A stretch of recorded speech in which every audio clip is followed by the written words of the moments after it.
What's going on, everybody? So the holidays are coming up, as you can tell.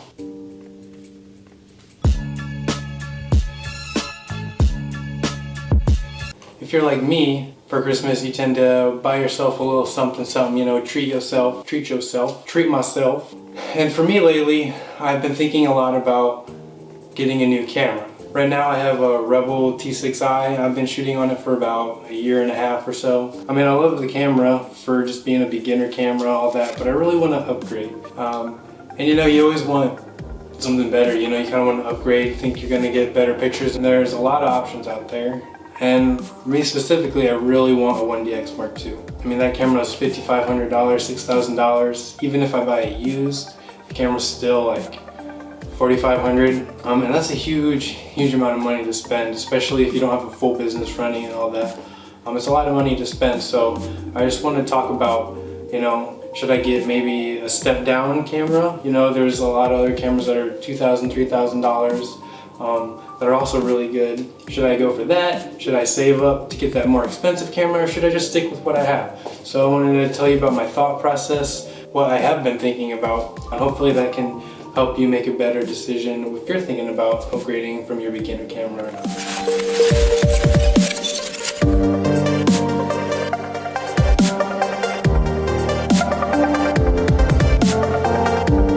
Okay, the first thing you want to think about is this going to help your business, or is it going to help you as a photographer? What is it going to do for you? Sorry, my armpit itches. What is it going to do for you? So say you're doing this and you're trying to make money, okay? Buying a new camera or a new whatever, it's not going to make you a better photographer. You know, it's not like, okay, I'm shooting on a Canon and you know, I do get the 1DX Mark II or something like that. Okay, that's not gonna make me a better photographer. My pictures might look crisper, I can shoot more, you know, 120 frames instead of 60 frames, all that good stuff. But it's not gonna make you a better photographer or videographer. You really need to get good at what you're using before you think about upgrading and just thinking that it's gonna miraculously make you better at everything, because it's not. The other thing you need to think about is if you're doing this for business and not just a hobby, is it really gonna help? You know, I mean, I would love to buy a Red Cinema camera or an Arri Alexa, but you know, those things are $40,000 and it doesn't make sense for me to buy one of those when I hardly get any clients asking me to do stuff for them. It just doesn't make sense. I'm never going to recuperate that money that I spent on that. So you need to think about that. You know, just because you upgrade your camera, that doesn't mean that you're going to get more business. You know, just because, oh, this camera takes better pictures, now everyone's going to want me to do photos for them. It's not how that works. You need to be good at what you do and maybe have some sort of revenue from it. That way it makes more sense for you to get this camera upgrade. Along with that, if this is like a side thing you do, you can always just save that money and use whatever money you make from doing weddings and things like that, and you can just take that and buy a camera equipment with that. That way it's not such a big deal when you have to buy something that's $1,000 because maybe you have $1,000 saved up from all your other projects. And then going along with that, you know, say you do have a business or you're just starting out, you know, you have a beginner camera, you want to upgrade your camera, well, you need to think about what you're going to use this camera for and what else you need to use with it, because the camera is honestly one of the last things you want to upgrade in terms of your other equipment. If you're just starting and you want to buy a new camera already, maybe you should think about getting a tripod, or if you're doing video, you know, a stabilizer like a gimbal. There's also, you know, lenses, which if you're going to upgrade your camera, there's some tricks with some lenses, or some catches with lenses that I'll touch on later that might limit how you want to go about buying or upgrading your camera. But those other things, you know, microphones and stabilizers and tripods and filters and just like all this stuff, lights, especially lights, all these things you really want to purchase before you think about upgrading your camera, because your camera is going to be the most expensive thing. Gimbals are expensive, sliders are expensive, but getting a good camera is going to be more expensive than those things. So just get all the equipment you need before you really think about upgrading your camera. You know, try to make everything as good of quality as possible with lights and sound and all that before you think about just getting a new camera and thinking that it's going to miraculously change how all of your videos and photos look. So the next step I would say that I think about is, what do I like and what do I dislike about the camera that I have? This is important for when you're looking at what kind of camera you might want to get. You know, you need to think about what you like about your camera. You know, do you like its autofocus? Do you like that it's touchscreen or has a flip screen? You know, do you like how well it does in low light? Do you like how just the image looks? Do you like the color science? Do you like the brand, the menu setup? All these things you need to think about, because that's going to help you look at what you want to buy. You know, you can't just say everyone uses this camera, I'm going to buy it. No, you need to know what you like and what you use it for. Because for me, say I want a camera that can shoot 120 frames per second for video. You know, someone that's just a photographer doesn't care about that. They're not going to look at the same kind of camera that I'm looking at when I want to upgrade. So for me, when I'm looking at my camera, the Canon T6i, okay? So what do I like about it? I like the autofocus on Canons. I really like the fact that my camera has a flip LCD screen. It's super helpful when doing photos and videos. You know, down low, up high, just all around awesome. I really like that it's a touch screen. Things that I wish that it had that it doesn't have. So I really wish it had better low light performance. I really wish that it shot at 120 frames per second. I wish that it does 60 frames per second, but I wish that it did it in 1080 instead of 720. Things like that. You know, 4K is awesome, but it's not crazy important to me right now. I would love it, but I don't necessarily need it. So these are all things you need to think about. What you like, what you dislike, what you can live with, and what you can live without. So like I said, the 4K, you know, it doesn't shoot 4K. I don't really need 4K, you know, I would like it, but I don't need it. So when I'm upgrading, maybe I don't need to look at a camera that can do 4K. Going along with what you like and what you don't like, you know, that's going to help you direct what features you're going to want in a camera when you're looking to upgrade. So that next step is research. This is where you become an expert on all things camera, okay? You need to look at the specs. You need to look at reviews people do. You need to look at, you know, maybe if you can rent the camera, try to rent the camera. But you really need to do a lot of research on these cameras, because that's a lot of money to put into something that you don't like. So you need to look at all these specs. It'll tell you, you know, how many megapixels it has, frame rates, you know, what resolution it shoots in, all this stuff. You need to look at all that and become like a mini expert on it for when you're looking. Say it's got 24 megapixels. Say it has a 24 megapixel sensor. You need to know what that is and what it does. That way it can help you figure out, you know, do I need a camera that has it, or can I get a camera that has less megapixels? And same thing with frame rates, you know, can it shoot 60, can it shoot 120, you know, at what resolution does it shoot those things?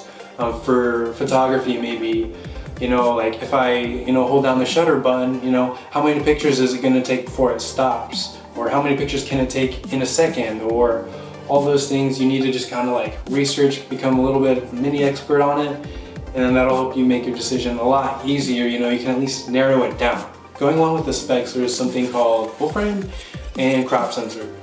So right now my camera shoots on crop sensor, and this is one of the biggest issues I'm having. So hopefully I can shed some light on this before you buy a camera if you don't know about it.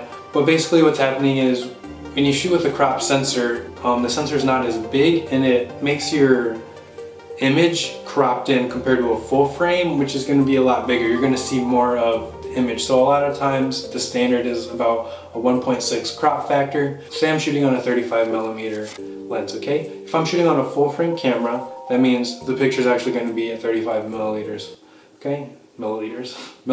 So if I'm shooting on like what I have right now, and I'm shooting at 35, you multiply that by 1.6, and that's going to be the actual, you know, millimeter that I'm shooting at. So if I was shooting on 35, that would be